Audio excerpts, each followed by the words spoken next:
अर्जुन उवाच एवं सततयुक्ता ये भक्तस्त्वां पर्युपासते ये चापि अक्षरमव्यक्तं तेषां के योगवित्तमाः।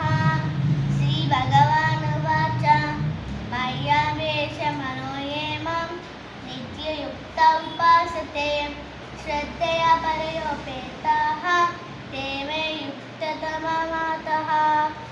ये त्वक्षरमनिर्देश्यम् अव्यक्तं पर्युपासते सर्वत्र गमचिन्त्यं च कूटस्थामचलं ध्रुवं संयम्येन्द्रियग्रामं सर्वत्र सम्बुद्धयः ते प्राप्नुवन्ति मम एव सर्वभूतहिते रतः।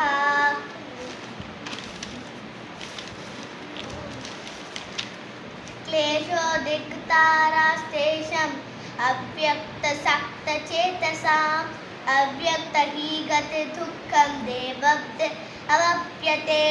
ये तु सर्वाणि कर्माणि मयि सन्न्यस्य मत्परः अनन्येनैव योगेन मां ध्यायन्त उपासते तेषामहं समुद्धर्ता मृत्युय संसारसागरात् भवामि न चिरात् मय्यावेष्टचेतसाम्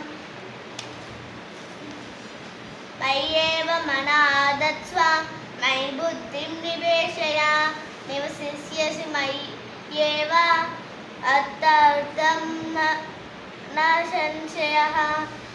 अथ चित्तं समतर्तुं न शक्नोषि मयि स्थिरम् अभ्यासयोगेन ततो मामिच्छित्तुं धनञ्जय।